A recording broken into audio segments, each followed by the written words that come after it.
Bismillahirrahmanirrahim. Kita akan membahas tentang Mu'jizatul Anbiya. Mukjizat para nabi.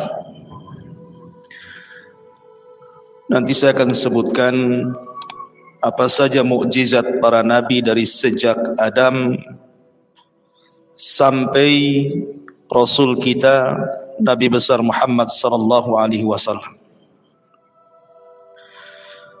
Sebelum saya sebutkan mukjizat mereka dari Adam, Idris, Nuh sampai Rasul kita, sedikit saya jelaskan tentang faidah kenapa Allah Subhanahu wa taala harus membekali para nabi itu dengan mukjizat. Dan mukjizat itu artinya keanehan. Keanehan-keanehan yang tidak dimiliki orang biasa. Dan keanehan di dunia ini terbagi menjadi tiga. Ada yang disebut dengan mukjizat, ada yang disebut dengan karamah, dan ada yang disebut dengan sihir. Adapun mukjizat Allah khususkan kepada para nabi dan rasul. Adapun karamah Allah khususkan kepada para wali-wali Allah.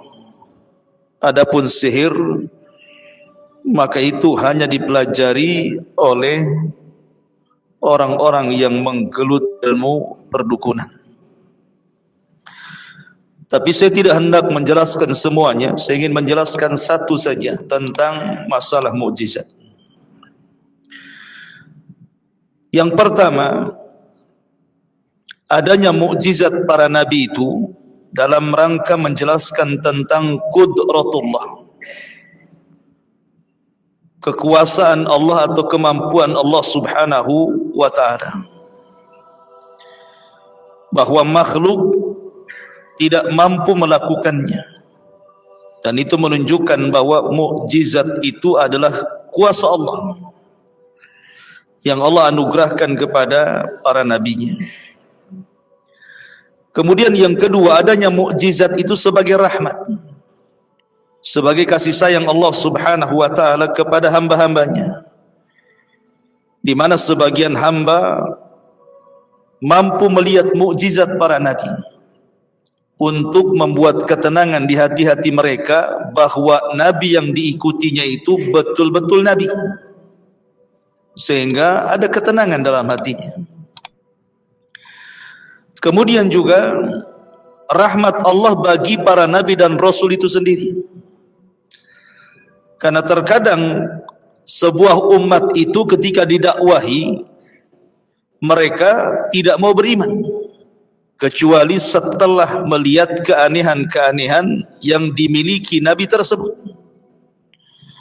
baru kemudian beriman. Sehingga mukjizat itu juga penting bagi pegangan para nabi dan rasul. Kemudian juga di antara mukjizat ataupun hikmah daripada mukjizat untuk menegakkan hujjah kepada makhluk-makhluk Allah ataupun manusia secara umum. Maksudnya, seandainya rasul itu atau para rasul itu mendatangkan sesuatu yang bukan daripada mukjizat Allah Subhanahu wa taala, tentu mereka akan mendustakan. Tapi ketika mendatangkan mukjizat dari Allah Subhanahu wa taala, maka tidak ada hujjah bagi mereka kecuali beriman. Kalau tidak, maka mereka akan dianggap sesat, khasirat dunia wal akhirah, dianggap rugi dunia dan akhiratnya. Ma'asyiral muslimin yang dimuliakan Allah Subhanahu wa taala. Adapun mukjizat para nabi terbagi menjadi dua. Ada yang disebut mukjizatun hissiyah, mukjizat yang bisa dilihat mata. Seperti umpamanya Musa ketika melempar tongkat menjadi ular, nampak gitu ya. Nabi Saleh ketika berdoa supaya unta dikeluarkan dari batu, keluar unta, nampak untanya. Itu namanya hissiyah. Tetapi ada yang sifatnya maknawiyah seperti Al-Quran. Makna-maknanya itu menunjukkan mukjizat, di mana tidak ada orang yang sanggup menata Al-Quran walaupun hanya mendatangkan satu surat saja. Tidak ada yang sanggup di dunia ini sejak Quran diturunkan sampai hari ini, walaupun manusia jin berkumpul untuk menata seperti tataan bahasa Quran, mereka tidak akan sanggup. Nah, itu disebut mukjizat maknawiyah. Baik, kita masuk apa saja mukjizat yang dimiliki para nabi. Kita urut daripada nabi pertama yang Allah utus di alam semesta sekaligus Abul Basharil Awal, bapak manusia pertama Adam alaihi salatu wassalam. Apa mukjizatnya? Ma'asyiral muslimin yang dimuliakan Allah Subhanahu wa taala. Di antara mukjizat Adam alaihi salatu wassalam adalah penciptaan Adam sendiri. Itu mukjizat bagi Adam alaihi salatu wassalam. Karena Adam alaihi salatu wassalam berbeda dengan keturunannya. Kalau keturunannya diciptakan oleh Allah Azza wa Jalla lewat laki-laki dan perempuan, kemudian ada proses lagi dalam rahim seorang ibu, 40 hari segumpal mani, kemudian berubah segumpal darah, kemudian berubah segumpal daging, kemudian terbentuk, diutus malaikat, ditiupkan ruh, dan begitu seterusnya. Tapi Adam tidak. Di antaranya disebutkan dari Abdullah ibn Mas'ud radhiyallahu an, dari sahabat Nabi sallallahu alaihi wasallam, mereka berkata, ketika Allah Subhanahu wa taala mengutus Jibril untuk mengambil sebagian tanah di bumi, bahan ciptaan Adam alaihi salatu wassalam, maka bumi menolaknya dan mengatakan, a'udzu billahi mink, aku berlindung kepadamu wahai Jibril, enyahlah kau dari sini, jangan kau ambil atau jangan kau kurangi tanah yang ada di bumi ini. Akhirnya Jibril pun kembali dan tidak berhasil mengambil tanah bumi. Kemudian Allah mengutus Mikail, sama juga bumi kemudian menolaknya, sampai akhirnya bumi pun mengutus malakul maut. Ketika kemudian bumi berlindung kepada Allah untuk diambil tanahnya oleh malakul maut pun berlindung kepada Allah. Kalau dia sampai pulang menghadap Allah dan tidak mengambil dari tanah-tanah bumi tersebut, akhirnya kemudian bumi pun hanya pasrah diambil oleh malakul maut dengan berbagai macam jenis tanah dan sifat-sifatnya, kemudian diangkat ke langit.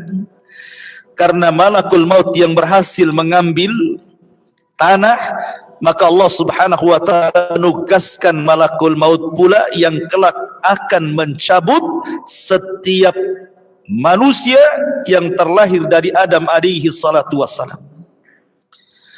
Maka kemudian Allah Subhanahu wa taala ciptakan Adam dari tanah-tanah itu, kemudian dibentuk sampai mengeras, ada yang mengatakan sampai 40 tahun mengeras. Kemudian setelah itu Allah Subhanahu wa taala tiupkan roh kepada Adam dan Allah perintahkan para malaikat untuk sujud. Dari sini maka mukjizat Adam, penciptaan Adam sendiri dianggap mukjizat bagi dia. Makanya ketika orang-orang Nasrani menganggap bahwa Isa adalah anak Tuhan, maka Allah Subhanahu wa taala mengatakan, inna masala Isa kamathali Adam. Sesungguhnya permisalan Isa itu sama dengan permisalan Adam. Kalau Isa kemudian tercipta tanpa bapa, Adam lebih hebat lagi tercipta tanpa bapa dan ibu. Dan itu mukjizat Adam alaihi salatu wassalam. Kenapa kalian mengatakan Isa anak Tuhan sementara Adam tidak? Ini yang pertama. Kemudian mukjizat Adam yang kedua, ta'limullah li Adam, di mana Allah Subhanahu wa taala mengajarkan pengetahuan kepada Adam yang tidak diajarkan kepada para malaikat ataupun kepada bangsa jin. Dan itu Allah Subhanahu wa taala syaratkan dalam Al-Qur'an, wa 'allama Adamal asma'a kullaha. Dan Allah ajarkan seluruh nama-nama. Sebagian ahli tafsir mengatakan maksudnya seluruh nama-nama ini, maksudnya Adam paham semua bahasa yang akan diucapkan oleh anak turunannya. Coba bayangkan di negeri kita saja ada berapa bahasa tuh? Di negeri kita saja berbahasa-bahasa tuh. Belum di negeri orang gitu ya. Ribuan bahasa yang diucapkan manusia itu. Tapi Adam alaihi salatu wassalam paham. Maknanya sekalipun Adam, andai kata Adam kemudian turun, artinya dihidupkan pada hari ini, maka Adam akan bisa bicara dengan bahasa apapun di dunia ini. Dengan kaumnya, dengan anak turunannya. Dan itu mukjizat bagi Adam yang tidak diajarkan Allah kepada para malaikat. Kemudian Adam alaihi salatu wassalam, di antara mukjizatnya juga keluar dari tulang rusuknya Hawa yang akan jadi pasangannya. Di mana Adam ketika tertidur, kemudian diambil tulang rusuk yang paling atas, yang paling bengkok, kemudian diciptanya Hawa. Kenapa Allah menciptakan Hawa saat Adam sedang tidur? Karena dikhawatirkan Adam itu kesakitan ketika diambil tulang rusuknya. Dan kalau dia kesakitan, nanti dia tidak suka dengan Hawa. Makanya kemudian Hawa diciptakan saat Adam masih tidur. Dan itu mukjizat Adam alaihi salatu wassalam, di mana tercipta dari tulang rusuknya pasangannya Hawa alaihi salam. Ini di antara mukjizat Adam alaihi salatu wassalam. Kemudian yang kedua, Nabi Allah Idris alaihi salatu wassalam. Dan Idris adalah Nabi ketiga setelah Adam, kemudian Syith, kemudian Idris. Tapi dalam hitungan 25 Nabi dan Rasul, dari Adam langsung ke Idris, Syith tidak disebutkan. Lah Idris alaihi salam diutus kepada kaum sebanyak 72 kabilah. Jadi kaumnya Idris itu banyaknya 72 kabilah dan bahasa mereka berbeda-beda. Dan Idris paham dengan bahasa mereka. Jadi Idris itu menguasai bahasa 72 bahasa. Ini itu luar biasa ya. Antum saja kalau menguasai 5 bahasa saja udah wah gitu ya. Indonesia, Inggris, Spanyol gitu, Korea gitu, udah luar biasa kan. Ini 72 bahasa. Idris alaihi salatu wassalam mampu mengucap dengan bahasa-bahasa kaumnya dan bisa berdakwah kepada mereka. Dan Idris adalah orang yang pertama kali belajar tentang mawaqi'un nujum, tentang letak-letak bintang. Sehingga Idris sudah bisa membuat kompas dengan bintang itu saat safar. Karena dahulu kan tidak ada kompas, sehingga safar ke sana kemari melihat bintang gitu ya. Dan dia orang yang pertama kali menulis. Idris itu pertama kali menulis dengan pena. Dan Idris pertama kali menjahit pakaian. Jadi Idris sudah menjahit tuh. Kemudian Idris pun pertama kali menunggang kuda untuk berperang. Karena di zaman itu kan untuk apa kuda itu? Maka Idrislah yang kemudian menundukkan kuda sehingga bisa digunakan untuk berperang. Kemudian juga Idris, di antara mukjizatnya adalah Allah angkat ke langit keempat. Dan itu pernah berjumpa dengan Rasul. Dalam peristiwa Isra Mi'raj, Nabi SAW diangkat ke langit pertama, kedua, ketiga, kemudian keempat. Di langit keempat inilah kemudian Idris alaihi salatu wassalam berjumpa dengan Nabi SAW, kemudian mengatakan marhaban binabi yang saleh, selamat datang dengan Nabi yang saleh. Kemudian Nabi SAW mengatakan kepada Jibril, siapa itu? Maka Jibril mengatakan, dialah Idris. Dan Allah Subhanahu wa taala angkat ke langit keempat, dan Allah katakan wa rafa'nahu makanan aliyah, dan kami angkat Idris ke tempat yang tinggi. Ada kisah, walaupun kisah ini memang fihi nazar oleh sebagian para ulama, diteliti di sanadnya. Nah, kisah ini dianggap kisah Israiliyat. Jadi Idris alaihi salatu wassalam saking semangat berdakwah kepada kaumnya, jadi Allah subhanahu wa ta'ala mengatakan, inni arfa'u laka kulla yaumin mithla jami' amal ibni Adam. Wa Idris, karena semangatmu berdakwah, aku akan angkat setiap hari pahala sebanyak umat yang kau dakwahi. Setiap hari. Sehingga mendengar ini keutamaan besar, Idris pun takut kalau seandainya usianya pendek, sehingga dia tidak mendapatkan pahala banyak. Kemudian dia berdiskusi dengan malaikat Jibril. Bagaimana caranya agar Allah subhanahu wa ta'ala menangguhkan usiaku sehingga Allah memberikan usia yang panjang bagiku. Maka Jibril mengatakan, itu wewenangnya malakul maut. Kalau engkau ingin diperpanjang usiamu supaya tidak lekas dicabut nyawa, berdiskusilah dengan malakul maut. Kemudian Idris mengatakan, bagaimana aku caranya berjumpa dengan malakul maut? Kata Jibril, ayo kita ke langit, kita jumpai malakul maut. Dari sini kemudian Idris diangkat oleh Allah ke langit keempat. Baru sampai di langit keempat, tiba-tiba malakul maut sudah ada di situ. Kemudian Jibril menjauh daripada Nabi Idris, kemudian mendekati malakul maut dan mengatakan, kenapa engkau ada di sini? Maka malakul maut mengatakan, Allah memerintahkan aku untuk mencabut nyawa seseorang di langit keempat. Aku pun heran, mana ada orang di langit keempat.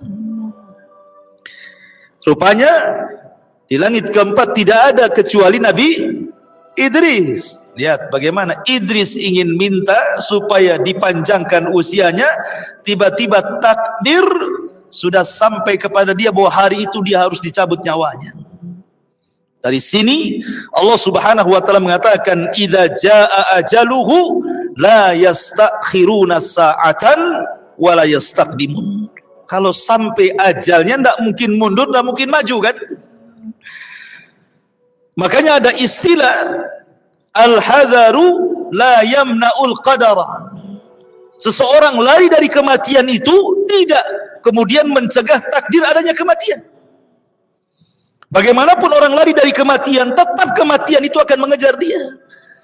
Makanya sering saya contohkan bagaimana kisah Nabi Hazkial. Ketika dia mengembara, tiba-tiba dia sampai ke lembah semua jasad manusia. Tidak ada yang hidup, mati semua di lembah itu.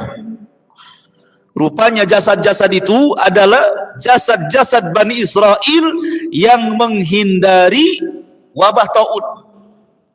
Jadi ada taun yang sangat besar di zaman Bani Israel sampai mewafatkan 70.000 orang.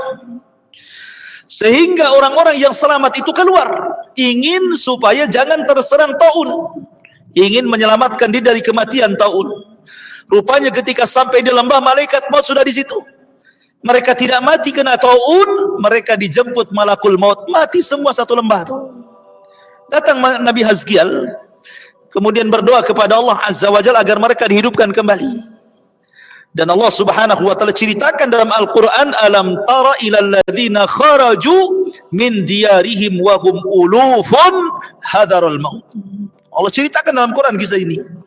Artinya bahwa orang menghindar dari kematian tidak mungkin menolak takdir kematian.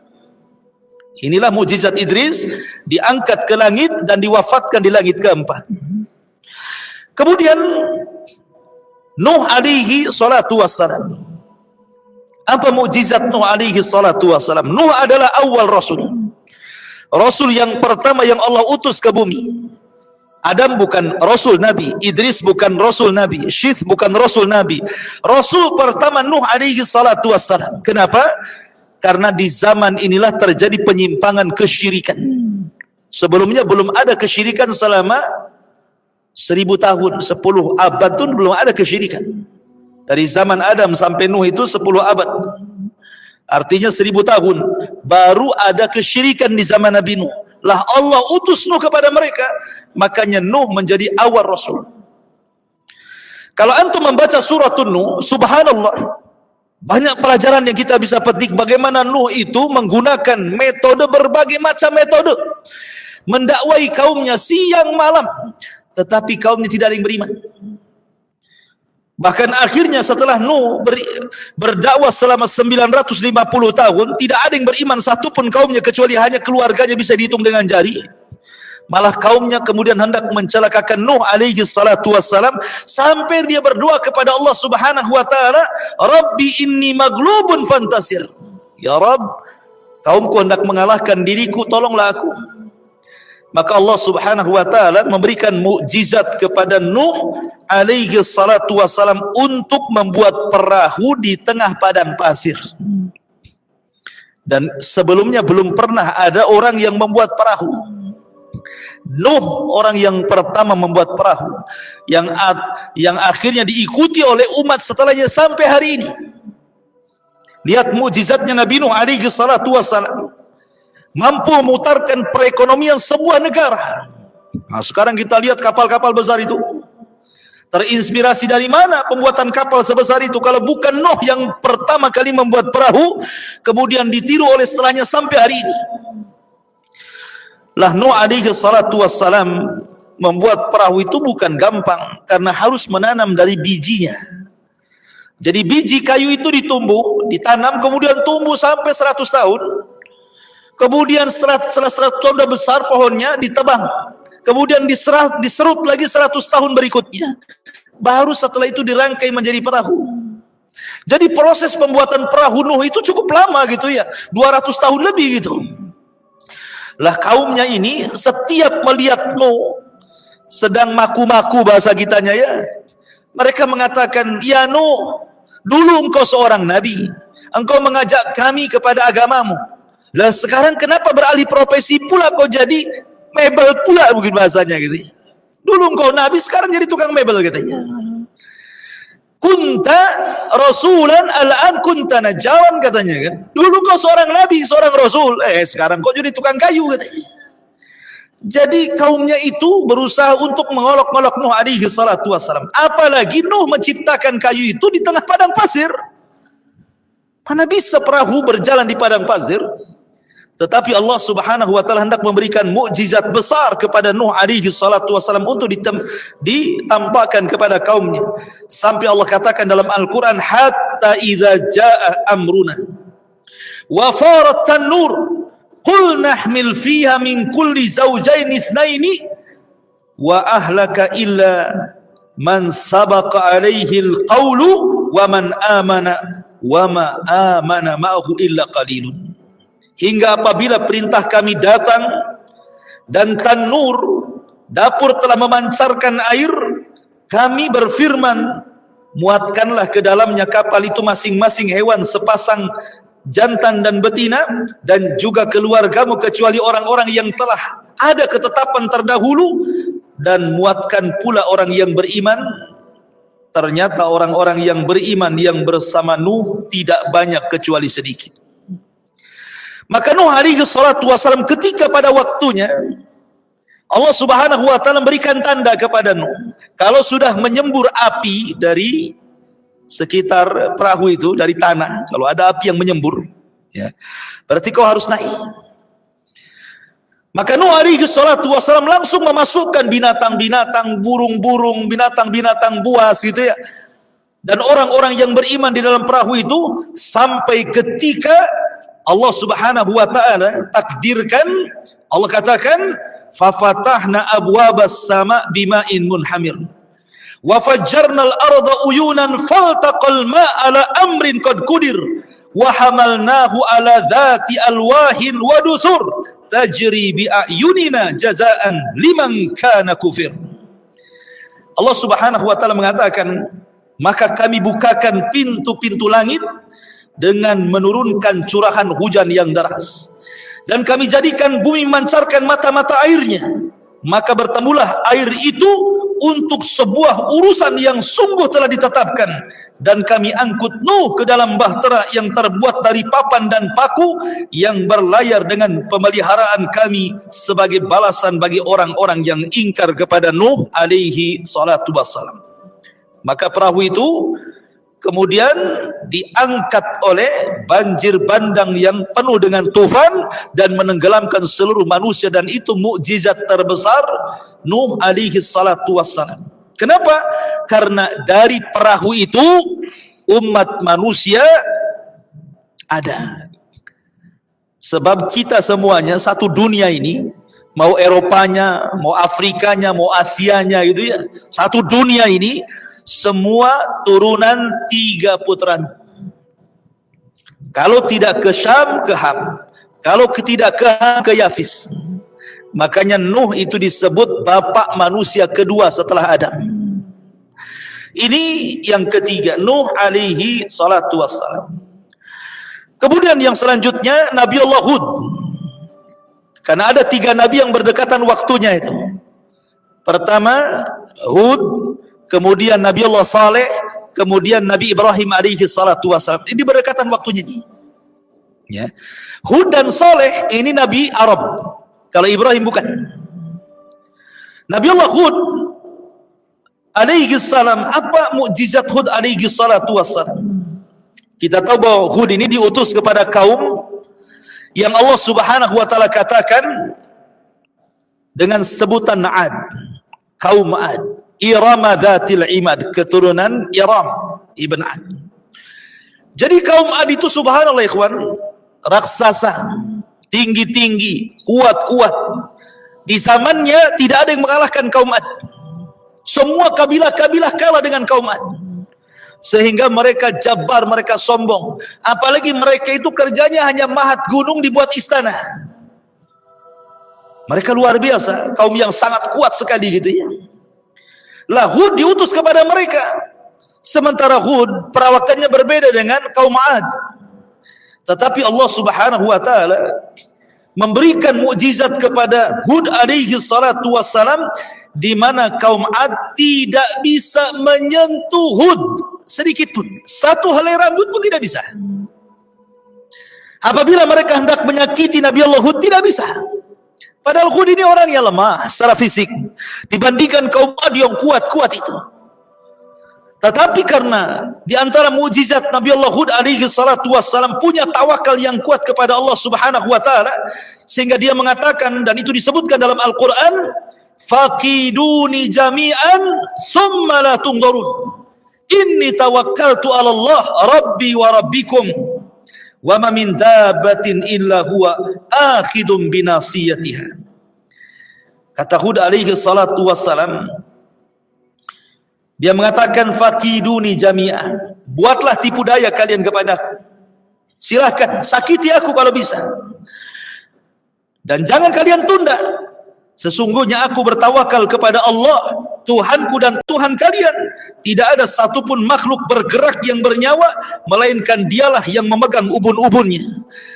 Karena tawakalnya yang kuat kepada Allah Subhanahu wa taala, Hud ini dalam berdakwah tidak bisa disentuh oleh kaum Ad. Masya Allah. Ya. Tidak bisa disakiti, tidak bisa disentuh sama sekali. Satu helai rambut pun tidak bisa. Dan ini mukjizat dari buah tawakal Hud alaihi salatu wassalam kepada Allah Subhanahu wa taala, sampai akhirnya Allah tampakkan mukjizat yang kedua, doa kemusnahan kepada kaum Ad. Kaum Ad dimusnahkan dengan luar biasa, dikirim angin, diangkat ke langit, sampai di langit itu sab'a layalin wa thamaniyata ayyam. 7 malam 8 hari berputar-putar di langit, kemudian dilempar ke bumi seperti tunggul kurma. Kemudian setelah Hud ada namanya Saleh. Kaum Saleh itu disebut Madian. La mujizat Nabi Allah Saleh alaihi salam, karena disesuaikan, kita tahu bahwa mukjizat itu kan disesuaikan dengan kaumnya. Seperti contohnya Nabi Musa alaihi salatu wassalam itu kan kaumnya suka mempelajari sihir. Makanya kemudian mukjizatnya diserupakan dengan sihir, tongkat jadi ular, tangan bercahaya gitu. Tongkat bisa membelah lautan. Adapun di zaman Nabi Isa itu kan karena perobatan. Makanya mukjizatnya Nabi Isa itu mendekati perobatan, menyembuhkan orang mati, menghidupkan orang mati, menyembuhkan orang buta gitu ya. Lah Nabi Saleh ini kaumnya tukang mahat batu. Sama dengan kaum Ad, suka membuat istana di batu-batu. Maka mukjizatnya pun berkenaan dengan batu. Di mana mereka meminta unta keluar dari batu. Nah, itu kan mukjizat Nabi Saleh itu. Ketika Saleh alaihi salatu wassalam, Nabi Allah Saleh alaihi salatu wassalam mengatakan kepada kaumnya, apa yang kalian kehendaki dari mukjizatku? Maka mereka mengatakan, keluarkan dari batu ini unta, katanya. Itu pun usyara, bukan lagi sekedar unta. Unta usyara. Usyara itu artinya yang hamil 10 bulan. Kalau keluar dari batu langsung melahirkan. Kemudian Allah subhanahu wa ta'ala kabulkan sebagai mukjizat Nabi Allah Saleh. Keluarlah unta dari batu. Unta yang sangat besar. Bagaimana tidak besar? Seluruh kabilah Nabi Allah Saleh mampu minum dari susunya unta itu. Pada satu unta itu. Tapi cukup membuat kenyang seluruh kabilah dengan air susunya. Syaratnya mereka jangan mengambil air di saat unta minum. Jadi hari pertama biarkan unta minum dan kalian boleh mengambil susunya. Hari kedua kalian boleh mengambil air dan biarkan unta itu makan. Itu saja syaratnya. Tapi kemudian tiba-tiba ada seorang wanita yang benci dengan Nabi Allah Saleh. Dia punya anak perempuan. Kemudian dia menawarkan anak perempuannya kong kali kong dengan dua wanita. Ada dua wanita, satu wanita kaya, satu wanita yang punya anak cantik. Dua wanita ini bersekongkol. Kemudian menawarkan kepada kaum Saleh, siapa dari kaum Samud yang bisa membunuh unta Saleh, maka dia boleh menikah dengan putriku dan dia akan mendapatkan kekayaan. Muncullah seorang laki-laki, asqal qaum, orang yang paling celaka. Makanya ketika Nabi SAW bertanya kepada Ali radhiyallahu an, ya Ali, tahukah orang yang paling celaka di bumi ini? Kata Ali, tidak tahu. Rasul mengatakan, orang yang menyembelih unta Saleh dan orang yang membunuhmu. Maksudnya yang membunuh Ali siapa? Abdurrahman ibn Mulzam. Adapun yang membunuh unta Nabi Saleh namanya Salif ibn Kidar namanya. Salif ibn Kidar. Dia siap membunuh unta itu. Akhirnya betul-betul dibunuh unta itu. Ketika kemudian betul-betul dibunuh, anaknya lari masuk lagi ke batu. Kemudian setelah mereka membunuh unta Nabi Allah Saleh, mereka pun kemudian berangan-angan untuk membunuh Nabi Allah Saleh alaihi salatu wassalam. Maka ketika Nabi Allah Saleh mendengar dia akan dibunuh, maka Nabi Allah Saleh memberikan waktu 3 hari. Azab Allah akan datang kepada kalian. Dan ketika Saleh keluar dari negeri Samud, maka datanglah azab Allah. Dalam 3 hari itu jasad-jasad kaum Samud bergelimpangan di mana-mana. Baik, ini mukjizatnya Nabi Allah Saleh alaihi salatu wassalam. Kemudian setelah itu mukjizat Nabi Allah Ibrahim. Nabi Allah Ibrahim alaihi salatu wassalam. Ibrahim itu disebut Abul Anbiya, bapaknya para nabi. Bapaknya para nabi disebut Ibrahim. Kenapa? Karena setelah diutusnya Ibrahim, kemudian Ibrahim punya anak Ismail dan Ishak, maka seluruh para nabi setelahnya pasti nasabnya sampai kepada Ibrahim. Tidak ada nabi di luar daripada Ibrahim. Semua dari Ibrahim. Ya. Baik dari keturunan Ishak ataupun keturunan Ismail. Semua dari Ibrahim. Makanya Ibrahim disebut Abul Anbiya, bapaknya para nabi. Baik Nabi Bani Israel atau Nabi-Nabi baik Nabi Bani Ismail atau Nabi-Nabi Bani Israel. Apa mukjizatnya? Di antara mukjizat Nabi Allah Ibrahim alaihi salatu wassalam, tentu suhuf, karena dia diberikan suhuf. Makanya Allah mengatakan, inna hadza la fi suhufil ula suhufi Ibrahim wa Musa. Ibrahim dapat suhuf, lembaran-lembaran kitab dari langit. Itu mukjizat yang pertama. Mukjizat yang kedua ma'ruf. Ketika Ibrahim alaihi salatu wassalam di masa remaja menghancurkan patung-patung Namrud, kemudian Ibrahim akhirnya dihukum dibakar hidup-hidup. Entah berapa waktu tidak disebutkan, Tetapi Allah Subhanahu wa taala mengisyaratkan dalam Al-Qur'an, "Qul ya naru kuni bardan wa salaman ala Ibrahim." Ceritanya disyaratkan dalam Al-Qur'an, tapi waktu dalam pembakaran itu Allahu a'lam, tidak tahu. Walaupun ada yang mengatakan 3 hari, ada yang mengatakan 40 hari, wallahu a'lam. Yang jelas bahwa Ibrahim masuk ke dalam api itu dan Allah selamatkan. Dan ini kisah Ashabul Ukhdud yang pertama. Kisah Ashabul Ukhdud itu kan ada 4. Pertama, Ibrahim alaihi salatu wasalam dibakar hidup-hidup Namrud. Kemudian itu letaknya di mana? Di Irak. Kemudian Ashabul Ukhdud yang kedua letaknya di Mesir. Kisah Masyitah, tukang sisir anak putri Fir'aun, digoreng hidup-hidup oleh Fir'aun. Kemudian di Persia ada seorang raja yang menikahi mahramnya yang tidak setuju dibakar. Kemudian yang keempat di Yaman, kisah Ashabul Ukhdud yang terjadi kepada Dzunwas yang membakar 20.000 orang yang beriman kepada Allah, dan Allah isyaratkan dalam surah Al-Buruj. Lah Ibrahim ini kisah Ashabul Ukhdud yang pertama, dibakar hidup-hidup, tetapi Allah selamatkan dan Allah katakan, "Qul ya naru kuni bardan wa salaman ala Ibrahim." Setelah Ibrahim mengucapkan apa? Hasbunallah wa ni'mal wakil. Kan ketika Ibrahim itu dilempar tuh, lagi terbang-terbangnya mau masuk ke dalam api itu, semua binatang berusaha untuk memadamkan api itu, kecuali satu namanya Wazag. Wazag itu ya semacam toke lah bahasa kitanya, atau turunannya semacam cicak gitu ya.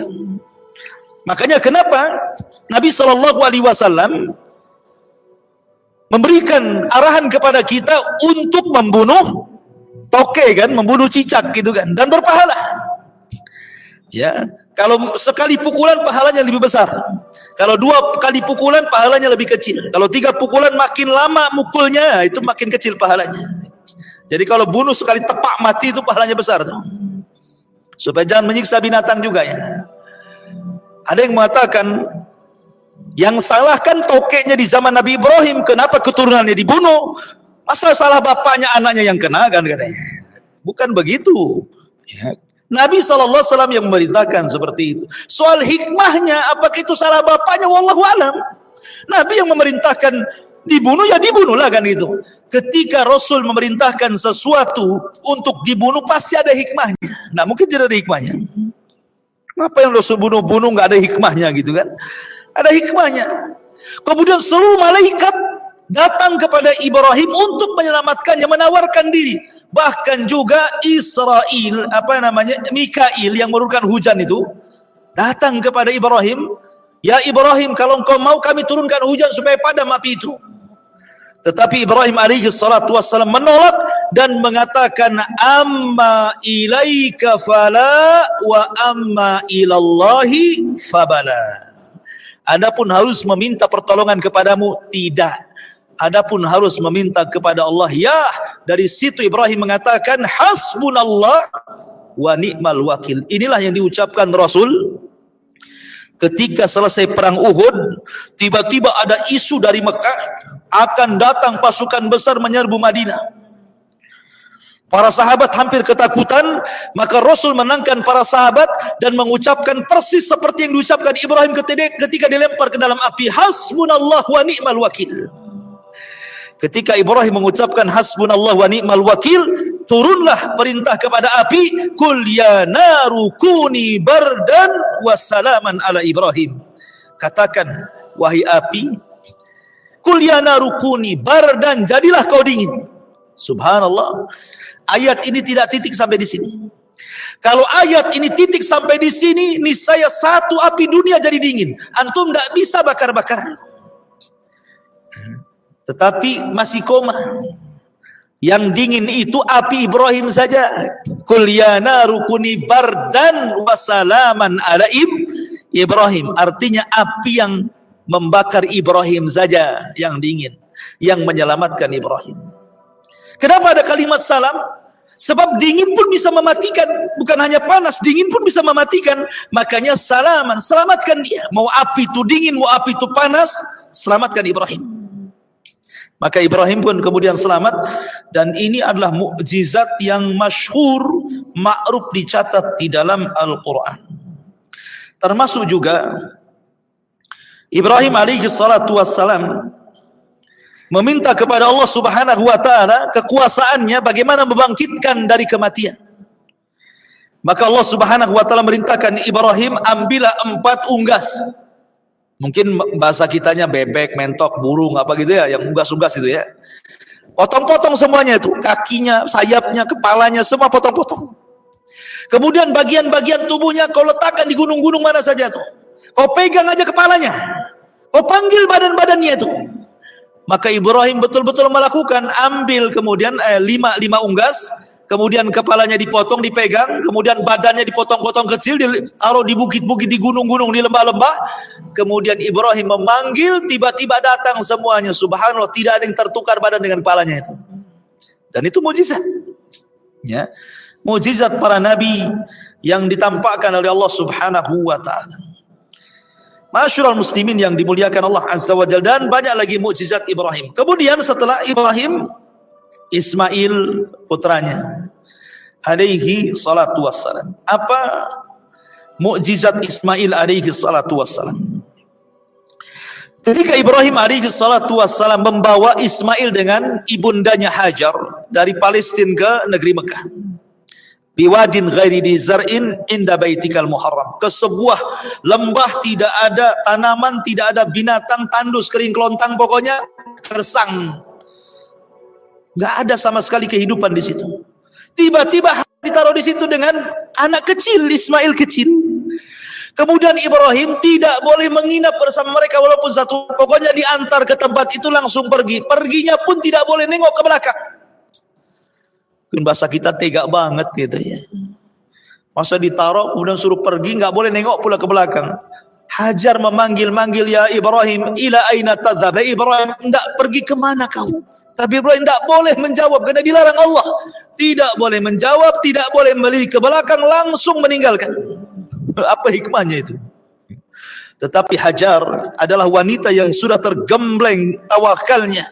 Dia mengatakan, ya Ibrahim, kalau memang ini adalah perintah Allah, idzan lan yudayyi'un Allah. Saya yakin Allah tidak mungkin menyanyiakan, pergi kau sana. Itulah wanita tangguh ya. Istri antum ditinggal kayak gini, mana ada. Ceraikan aja bang. Masyurul muslimin yang dimuliakan Allah subhanahu wa ta'ala. Akhirnya kemudian Hajar ini berdua dengan Ismail. Ismail kecil. Ketika bekalnya habis hanya 2-3 hari, bingung dia cari minum dan cari makan. Yang jelas minuman yang penting lah kan itu. Dia cari air, akhirnya sampai menjauhi Ismail kecil yang sedang menangis. Carilah ke bukit Safa, lari ke bukit Marwah, Safa Marwah sampai 7 kali. Dia khawatir tentang Ismail. Maka kemudian Ibrahim pun, Hajar pun langsung karena menangis anaknya, khawatir terjadi sesuatu. Rupanya ketika mendekati Ismail kecil, di sampingnya sudah ada Jibril. Kemudian Jibril pun menggerakkan 2 kaki Ismail untuk memukul bumi, keluar air. Itulah disebut air Zam-Zam. Inilah mukjizatnya Ismail. Dengan hentakan kakinya keluar Zam-Zam. Dan Zam-Zam subhanallah air yang mubarak. Sebagaimana Nabi SAW mengatakan, innaha mubarakun, innaha ta'amu tu'min wa shifa'u syukmin. Air Zam-Zam itu air yang berkah. Dia adalah bisa digunakan makanan. Karena sekali minum kenyang walau sama dengan makan. Dan bisa mengobati penyakit. Air Zam-Zam itu. Walaupun kita umat Islam tidak mesti harus meneliti, tapi orang barat menelitinya. Dan memang terkandung molekul yang padat, bisa untuk detox, macam-macam lah cerita orang-orang itu tentang air Zam-Zam. Yang jelas air Zam-Zam itu, kata Nabi SAW, ma'u Zam-Zam lima syuribalahu. Air Zam-Zam itu akan mengabulkan setiap niat peminumnya. Mukjizat Ismail alaihi salatu wassalam, terpancar air Zam-Zam sehingga air Zam-Zam sampai hari ini menjadi air yang berkah, ya kan? Bahkan dicari orang untuk perobatan. Masyurul muslimin yang dimuliakan Allah Subhanahu wa taala. Kemudian Selanjutnya adalah Nabi Lut alaihi salatu wassalam. Lut adalah keponakan Ibrahim. Lut adalah keponakan Ibrahim alaihi salatu wassalam. Diutus ke negeri Sodom. Diutus ke negeri Sodom. Dan di zaman Nabi Lut ini subhanallah kemungkaran yang luar biasa. Belum pernah terjadi sebelumnya. Kenapa? Karena di sini sejarah lesbi dan homoseksual. Di sini sejarahnya. Muncul orang laki-laki suka laki-laki, orang perempuan suka perempuan. Dan sejarah tentang Lut sudah saya ceritakan. Antum bisa lihat di YouTube. Sudah subscribe belum? Masyarul muslimin yang dimuliakan Allah Azza wa Jalla. Intinya bahwa Lut diutus kepada negeri Sodom. Lah di antara mukjizat Lut alaihi salatu wassalam adalah mendoakan kehancuran kepada kaumnya. Di mana ketika Lut alaihi salatu wassalam datangi oleh tamu malaikat. Bayangkan Jibril, Mikail dan Malakul Maut itu menjelma orang-orang yang ganteng, anak muda ganteng. Lut ini punya anak perempuan.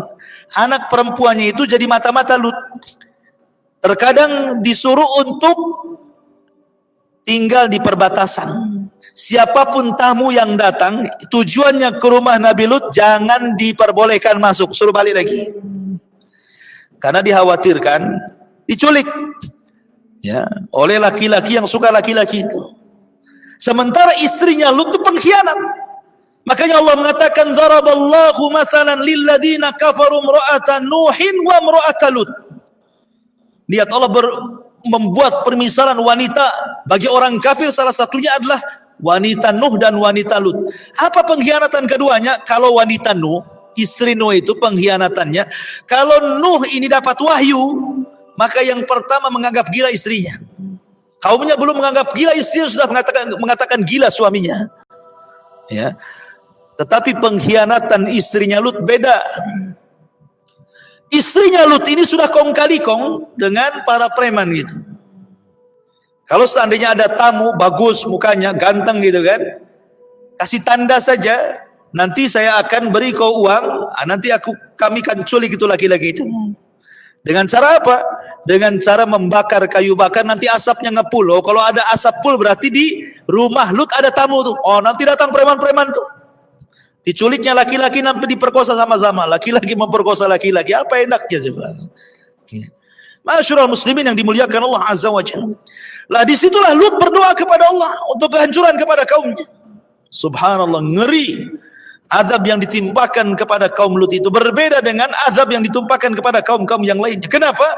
Karena Jibril menancapkan satu sayapnya, kemudian mengangkat negeri Sodom ke langit, dihujani meteor sampai mati orang itu, baru kemudian dihujankan kembali ke bumi, ditimpakan ke bumi sampai akhirnya cekung bumi itu dan menjadi laut mati hari ini.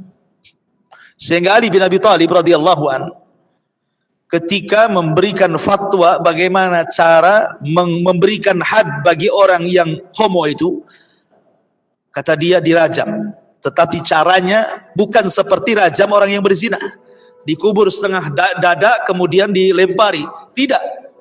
Tapi orang yang melakukan homoseksual ini, apakah dia sudah menikah atau tidak, sama hukumannya. Bawa ke tempat yang tinggi, ke bukit, ke gunung, ke gedung, nanti dilempar dari gunung itu, dari ketinggian dilemparkan ke bawah. Ya, kalau tidak mati baru dirajam dari atas, mati. Itu fatwanya Ali bin Abi Thalib radhiyallahu an, hukuman bagi orang yang melakukan homoseksual itu.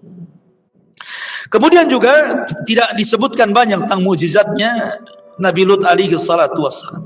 Tapi yang jelas kita yakin setiap nabi itu dibekali mukjizat oleh Allah Subhanahu wa taala. Kemudian setelah itu Nabi Ishak.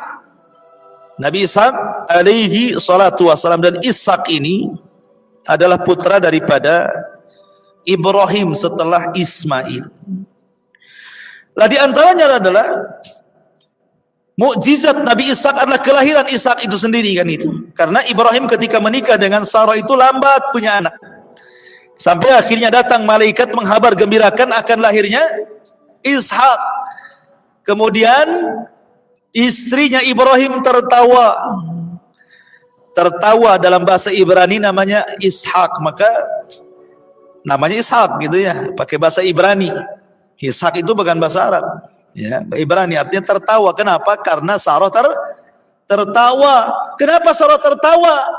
Karena gimana orang ini ngabarin, saya ini sudah tua, mandul, Ibrahim sudah kakek-kakek, mana mungkin punya anak?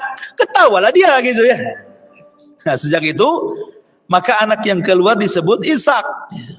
Ishak itu diambil dari bahasa Ibrani artinya tertawa. Ya. Dikasih nama Ishak. Ya. Masyurul muslimin yang dimuliakan Allah Azza wa Jalla, di antara mukjizat Nabi Allah Ishak adalah kelahiran Ishak itu sendiri. Dan Al-Quran tidak menyebutkan detail tentang mukjizat Ishak alaihi salatu wassalam kecuali kelahirannya. Kemudian Nabi Allah Ya'qub putra Ishak. Ya'qub inilah disebut dengan Israel. Ya'qub ini disebut Israel. Maka turunan Ya'qub disebut Bani Israel. Kalau keturunan Ismail disebut Bani Ismail. Lah Rasul itu Bani Ismail gitu ya. Tapi kalau nabi-nabi seperti Musa, Isa, Sulaiman, Daud dan yang lainnya itu disebut Bani Israel. Nabi-nabi Bani Israel. Lah Ya'qub, kenapa disebut Ya'qub? Ya'qub itu artinya menyusul. Jadi Ishak ini lama punya anak dan Allah takdirkan punya anak. Ketika melahirkan maka diberi nama Al-Is. Ya. Pakai ain ya sod, Is. Ya. Keluar Is dari perut ibunya itu. Rupanya setelah keluar Al-Is ini ada lagi rupanya kembarannya.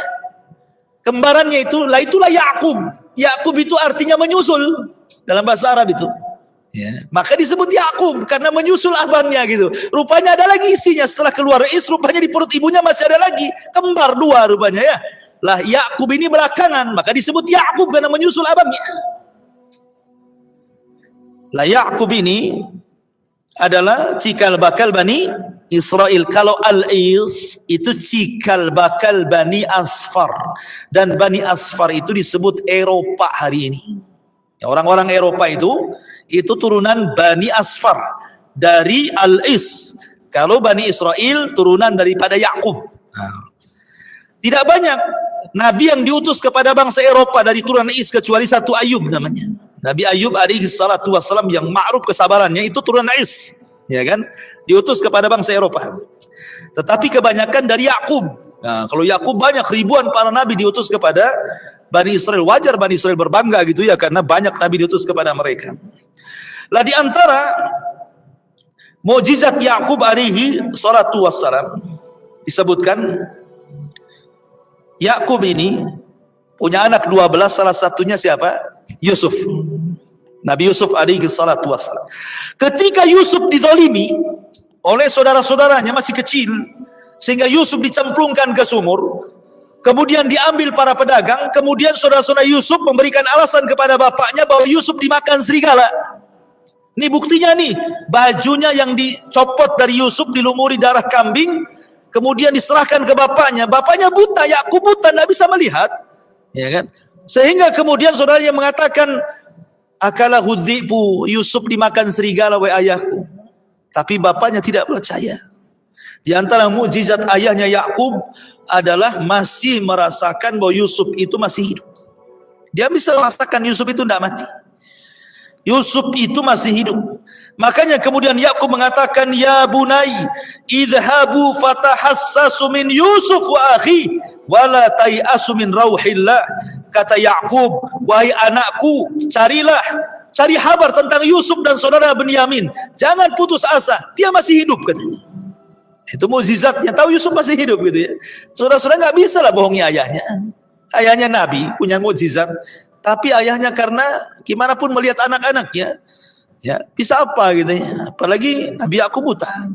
Ya. Kemudian juga ketika kemudian Yusuf alaihi salatu wassalam mengirim pakaiannya, kemudian mengusap wajahnya yang tadinya buta jadi lihat. Sembuh penyakit butanya Ya'qub itu hanya karena mencium bau pakaian Yusuf. Jadi kan Yusuf ini setelah didatangi saudara-saudara dari Mesir, ke Mesir dari Palestina, kemudian Nabi Yusuf menitipkan bajunya. Baju ini tolong sampaikan kepada bapak kalian Ya'qub. Ketika dicium baunya langsung melek matanya. Ya kan? Langsung tidak buta lagi Ya'qub. Dan itu salah satu juga mukjizat Nabi Allah Yaqub alaihi salatu wassalam. Kemudian juga setelah Nabi Yaqub, Nabi Yusuf alaihi salatu wassalam. Yusuf adalah nabi yang diberikan separuh ketampanan Adam. Jadi Adam itu ganteng separuhnya saja seperti Yusuf. Cemana pula Darwin punya teori bahwa bapak kita dari monyet pula kan itu. Adam ini ganteng. Allah bentuk dengan kedua tangannya. Makanya Allah Subhanahu wa taala ketika menciptakan Adam itu, khuliqa Adam ala suratihi. Allah Subhanahu wa taala membentuk dengan surahnya, dengan gambarannya. Seperti yang kita lihat, antum inilah manusia dibentuk oleh Allah Azza wa Jal. Sedemikian rupalah Allah membentuk Adam sampai Allah mengatakan laqad khalaqnal insana fi ahsani taqwim. Tidak ada makhluk seindah manusia. Artinya bahwa Adam itu diciptakan langsung dengan kedua tangan Allah Azza wa Jal, bukan dengan kun fayakun. Karena ada 4 makhluk yang diciptakan dengan kedua tangan Allah. 1 sorga Aden, 2 Arash, 3 Adam alaihi salatu wassalam. Kemudian yang keempat, Lauhil Mahfuz. Selebihnya Allah ciptakan dengan kun fayakun. Masyaallah muslimin, Adam ini ganteng, separuhnya diberikan kepada Yusuf. Yusuf ini ganteng sampai suatu ketika Zulaiha ini menggoda Yusuf gitu kan. Kan anak angkatnya di usia 10 tahun dia membelinya, ketika usia 20 tahun sudah di istana 10 tahun, kan 20 tahun sudah nampak gantengnya. Zulaiha tertarik, tapi Yusuf kemudian menolaknya. Sampai akhirnya ketika Yusuf lari ke pintu pula lagi dibuka oleh suaminya Zulaiha. Ketika itu bayi yang digendong oleh pembantunya bicara. Kata bayi ini, kalau yang sobek sebelah depannya berarti Yusuf yang salah. Kalau yang sobek sebelah belakangnya berarti Zulaiha yang salah. Kan itu. Bayinya bisa bicara ini. Rupanya yang sobek mana? Belakangnya. Zulaiha yang salah. Aziz tahu. Suaminya tahu. Tapi suaminya karena sayang dengan istrinya, walaupun sudah jelas-jelas istrinya selingkuh, dibelanya. Tetapi namanya istri pejabat, rupanya ada yang menghabarkan kepada istri-istri pejabat yang lainnya. Jadilah bulian istri-istri pejabat. Apainlah Zulaiha ini kok budaknya kok digoda kayak nggak ada laki-laki lain aja katanya. Oh biasalah hok mama kan itu ya. Kalau sudah kumpul kan begunjing tuh mama tuh. Ya. Hati-hati istri antum tuh ketemu dengan istri-istri yang lain itu pasti ceritanya macam-macam. Antum pun kena gibah juga kan itu. Lah biasa mak-mak, oh apalah Zulaiha tuh. Kata Zulaiha di rumahnya, mereka enggak tahu siapa Yusuf aja. Mereka ngomong tentang aku macam-macam. Nanti ku balas katanya. Akhirnya Zulaiha membuat acara. Makan-makan di rumah. Diundanglah 70 istri-istri pejabat. Ada yang mengatakan 40 istri pejabat. Diundang ke rumahnya. Disediakan buah, disediakan pisau gitu. Makan-makan buah sambil pegang pisau. Ketika Zulaiha mengatakan, Yusuf, ukhruj, keluar kamu. Mereka tidak tahu Yusuf. Ketika Yusuf keluar, subhanallah, emak-emak ini melihat Yusuf, dan Allah katakan faqatta'na, bukan qata'a, pakai tasdid, faqatta'na. Kalau qata' satu garis saja, kalau qatta' itu begini. Pisaunya itu digaris gini. Itu namanya qata' dalam bahasa Arab. Jadi pisaunya sampai diris-giris gini, sampai terus nekokin gitu ya. Mungkin lagi mandang biasa saja, di Yusufnya nggak ada, mungkin sakit gitu mungkin ya. Mungkin begitulah gambarannya. Ya. Tapi yang jelas bahwa itulah mukjizat Nabi Yusuf diberikan separuh ketampanan Nabi Allah Adam alaihi salatu wassalam. Kemudian juga di antara mukjizat Nabi Yusuf adalah mampu mentakwil mimpi. Ketika dia akhirnya kan, ini emak-emak nih sudah terfitnah Nabi Yusuf, suami-suami mereka bingung nih. Wah ini malu kita ini.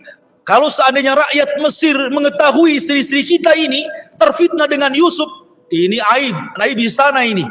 Kita buat Yusuf itu masuk penjara saja. Kita terapkan pasal karet saja biar dia masuk penjara katanya. Akhirnya Yusuf dimasukkan penjara. Ya. Di penjara itulah dia mentakwil mimpi. Ya. Awalnya orang penjara sampai kepada takwil mimpi raja yang mimpinya aneh gitu ya. Nah, kemudian Yusuf pun mentakwilkan mimpi raja dengan syarat dia harus dikeluarkan dari penjara dan ditutup kasusnya dengan cara Didatangkan orang-orang yang memfitnah dia bahwa dia tidak bersalah. Baru kemudian didatangkan, kata Zulaiha baru ngaku aku yang salah. Gitu ya. Artinya bahwa Allah selamatkan Yusuf alaihi salatu wassalam dengan cara seperti itu, dan Yusuf pun diberikan mukjizat mampu mentakwil mimpi. Wallahu a'lam. Kemudian setelah Yusuf alaihi salatu wassalam, dari turunan Yusuf alaihi salatu wassalam adalah Musa yang paling dekat. Musa satu nabi yang paling masyhur dari nabi-nabi Bani Israel. Dia adalah Rasul, dia adalah ulul azmi, dia adalah kalimullah, dan turun padanya Taurat, turun padanya kitab langit pertama yang masyhur yang disebut dengan perjanjian lama atau bahasa kita Taurat. Itulah mukjizat Nabi Musa alaihi salatu wassalam, Allah berikan kepada dia Taurat. Adapun mukjizat yang masyhur adalah tongkat. Tongkat yang berubah menjadi ular. Ketika Musa membawa keluarganya dari Madian menuju Mesir, rupanya api yang dibawa padam. Kemudian Musa izin kepada keluarganya untuk mencari api karena malam itu gelap. Tunggu kau di sini, aku akan cari api. Rupanya setelah dia mencari dari kejauhan ada api. Rupanya api itu berada di pohon zaitun. Makin didekati makin besar, makin dekati makin besar, tapi tidak membakar pohon. Gitu. Jadi apinya itu ada di pohon, tapi pohon itu tidak terbakar. Makin gede gitu, tapi tidak panas. Musa, kata Allah Subhanahu wa ta'ala, di balik api itu ada suara, innani anallah, sayalah Tuhan, saya adalah Allah. Jangan takut. Maka Allah Subhanahu wa ta'ala mengatakan, apa yang kau pegang itu wahai Musa? Kata Musa, tongkat. Biasa aku bersandar dengan tongkat ini. Kata Allah, lemparkan tongkat itu. Tiba-tiba dilempar jadi ular. Musa takutlah. Kata Allah, la takhaf, ambillah. Jangan kau takut, ambil. Ambil ular itu katanya. Gimana ngambil ular, ikhwan? Ular besar. Diambil ujungnya, matu kepalanya.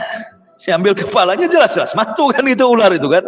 Tapi Allah mengatakan ambil, wala takhaf, jangan kamu takut, dan akan kembali siratakal ula. Nanti kasus seperti ini akan kembali. Tongkat menjadi ular ini akan kembali, maka jangan takut kamu. Itulah mukjizat pertama. Kemudian Allah mengatakan masukkan tanganmu ke pesakmu, masukkan ke sini. Nanti keluar jadi cahaya. Karena Musa kan memang cari cahaya. Tiba-tiba tangannya masuk ke pesaknya, kemudian dikeluarkan kayak baterai gitu ya, nyorot ke sana kemari. Ya. Jadi cukup kalau ini cukup gini saja, nampak. Kayak orang cari kodok terus ini kan. Gitu, biasa ditaruh di kepala gitu. Ini pakai tangan saja begini-begini ya. Dan itu mukjizatnya Nabi Musa alaihi salatu wassalam, termasuk juga membelah lautan. Ketika dikejar oleh tentara Fir'aun, termasuk juga di bumi Tih, ketika orang-orang kemudian kelaparan minta kepada Musa, maka Musa berdoa kepada Allah, turunlah manna dan salwa. Itu mukjizat Nabi Musa. Ketika mereka kehausan, mereka pengen minum, maka Musa memukulkan batu, keluar 12 mata air, dan itu mukjizatnya Nabi Musa alaihi salatu wassalam. Ketika kemudian ada orang kaya mati, kemudian orang sibuk bagaimana cara mengetahui, menyingkap siapa pembunuhnya, maka Allah kemudian merintahkan kepada Musa untuk supaya Bani Israel menyembelih seekor sapi betina. Akhirnya kemudian setelah susah payah mereka karena banyak tanya soal sapi, ketika itu Musa menyembelih sapi dan memukulkan satu bagiannya, tiba-tiba hidup lagi. Musa mampu menghidupkan orang mati dengan pukulan bagian dari tubuh sapi karena izin Allah. Tiba-tiba Musa mengatakan, man qatalak, siapa yang membunuhmu? Maka orang ini mengatakan sambil melihat-lihat orang di sekitarnya, oh itu yang bunuh saya itu. Rupanya ponaannya. Habis itu mati lagi. Ya, cuman ngasih tahu siapa pembunuhnya saja.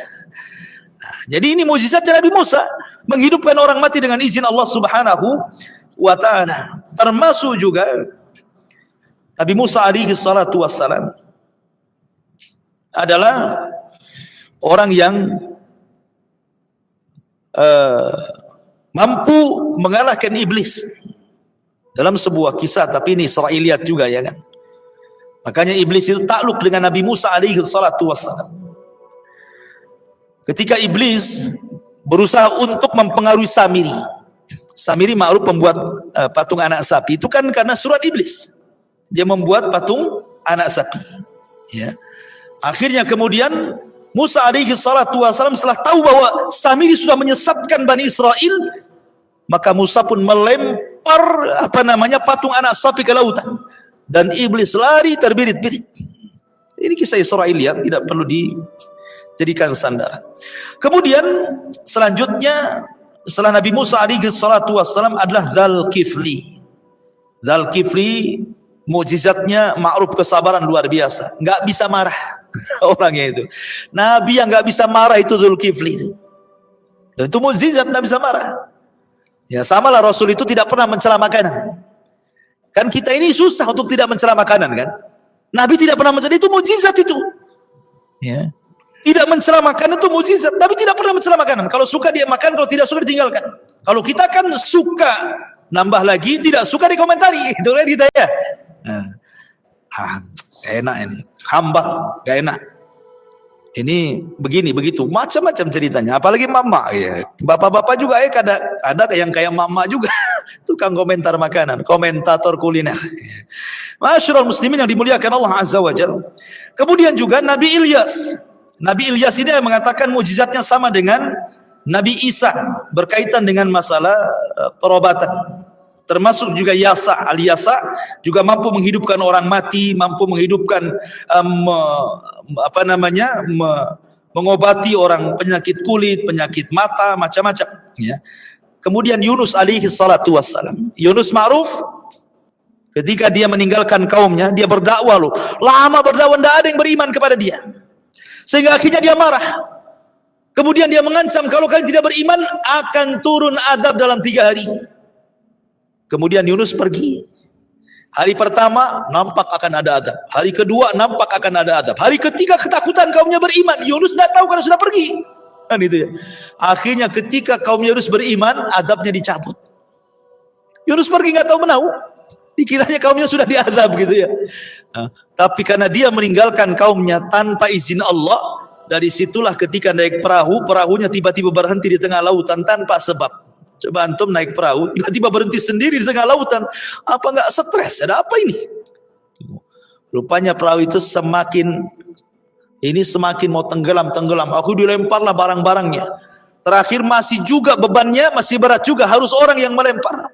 Dilempar, akhirnya kemudian dibuat undian. Sekali undian yang pertama kena adalah Yunus. Sampai 3 kali undian. Terpaksalah Yunus tahu bahwa ini adalah ujian dari Allah. Dia sudah meninggalkan kaumnya tanpa izin Allah. Maka dia melemparkan diri, sudah disambar oleh ikan paus. Masuklah dalam ikan paus. Ada yang mengatakan 3 hari, ada yang mengatakan 40 hari. Wallahu a'lam.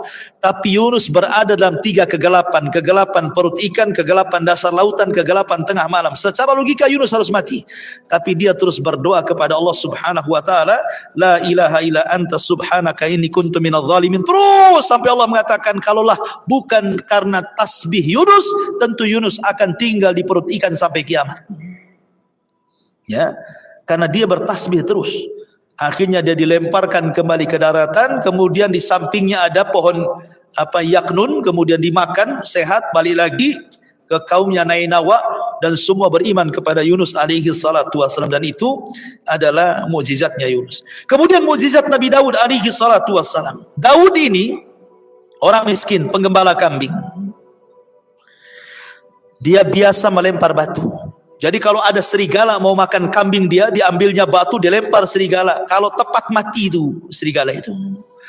Jadi ketika dia kemudian terlibat dalam peperangan, masuk pada tentara Tolut, dan dia yang paling muda dari pasukan Tolut melawan Jalut, ketika berhadapan itu dari ribuan, karena tidak sanggup di perjalanan, berkurang, sampai ketiga sampai di sungai, Tolut mengatakan jangan minum kecuali 1 telapak tangan, tapi mereka minum banyak. Akhirnya dari ribuan itu yang minum 1 telapak tangan hanya 314 orang.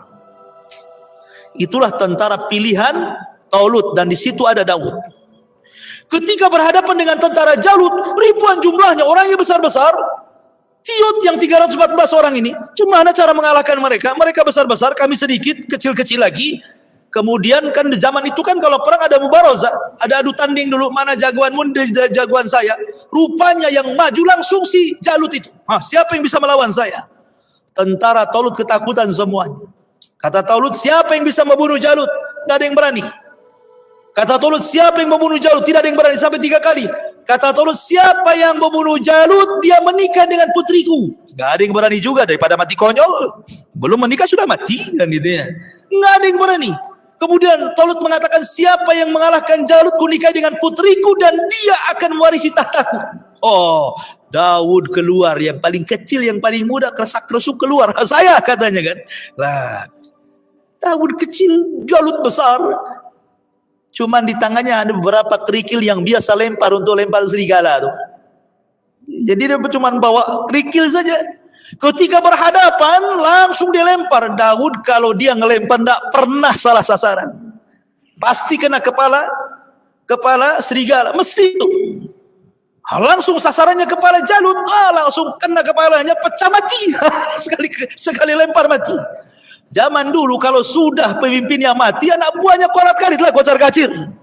Dari surat tentara Talut, walaupun 314 orang, persis seperti tentara Badar, 314 orang mampu mengalahkan Jalut, dan itu mukjizat Nabi Daud. Dari situlah Daud menikah dengan putri Talut, kemudian Talut meninggal, dia jadi raja plus jadi nabi. Dan Allah berikan kitab yang disebut dengan Zabur, dan dia bisa melanggamkan 70 suara ketika membaca Daud, membaca Zabur. Jadi kalau dia umpamanya membaca qiraah yang pertama, kemudian beralih ke qiraah yang kedua, qiraah kedua lebih indah lagi. Kemudian beralih ke qiraah yang ketiga lebih indah lagi, ke qiraah yang keempat lebih indah lagi, sampai 70 qiraah. Masya Allah, luar biasa itu. Punya suara yang luar biasa Daud itu. Makanya kalau dia membaca Zabur, melanggamkan Zabur, burung-burung datang dari mana-mana ikut bersiul. Sehingga gunung cemburu dan mengatakan, ya Rabb, enak kali burung-burung itu ikut bersiul, ikut melanggamkan Zabur bersama Daud, izinkan aku ya Rabb, katanya.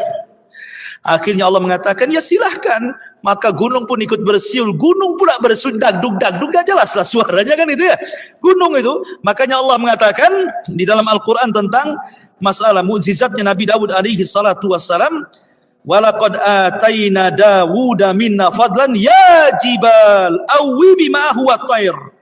Dan sungguh kami telah berikan kepada Daud keutamaan, wahai gunung bertasbihlah bersama burung-burung bersama Daud. Nah, gitu ya. Maka burung dan gunung bertasbih bersama Daud. Kemudian setelah Daud ada namanya, dan Daud diberikan mukjizat lain, mampu mematah-matahkan dengan tangannya besi-besi dan mampu membuat baju besi. Tidak perlu dibakar, tidak perlu, dengan tangannya saja dia bisa buat pedang, pisau, panah, baju besi gitu ya. Wa alanna lahul hadid, Allah lembutkan besi kepada Daud. Kemudian putranya Sulaiman juga sama. Ya, banyak Sulaiman itu diberikan mukjizat oleh Allah, ditundukkan angin, ditundukkan jin, ditundukkan binatang, ya, mampu bicara dengan bahasa binatang, dan jelas diberikan kekuasaan yang tidak pernah Allah berikan kepada orang sebelum dan setelahnya. Satu-satunya raja yang menguasai dunia secara mutlak Nabi Allah Sulaiman alaihi salatu wassalam. Baru setelah itu Isa bin Maryam. Isa pun banyak keutamaannya. Dia mampu mengobati orang sakit, orang buta, menghidupkan orang mati karena izin Allah Subhanahu wa taala, dan nanti di akhir zaman juga akan turun. Dan yang terakhir mukjizat Nabi sallallahu alaihi wasallam. Mukjizat Rasul, kata Imam Ibnul Qayyim, 1000 lebih. Kenapa Rasul diberikan mukjizat lebih banyak dibandingkan nabi-nabi dan rasul-rasul sebelumnya? Alasannya kata para ulama, karena para nabi dan rasul sebelumnya diutus kepada kaumnya, dan kaum masing-masing kaum para nabi itu punya kebiasaan. Pamannya kaum Nabi Musa punya kebiasaan mempelajari sihir, maka Musa pun mukjizatnya mendekati sihir. Kemudian kaumnya Nabi Isa juga perobatan, maka mukjizatnya mendekati perobatan. Dan begitu seterusnya. Nabi Soleh karena suka mat batu, keluar unta dari batu. Lah Nabi ini diutus bukan kepada satu kaum, tapi kepada seluruh manusia. Gitu. Sehingga kebiasaan orang masing-masing. Makanya mukjizat Rasul itu ada yang berkenaan dengan perobatan, ada yang berkenaan dengan mendekati seperti ya, sihir gitu ya. Tapi dia mukjizat bukan sihir. Ada yang menghabarkan perkara-perkara gaib dari Allah Subhanahu wa taala.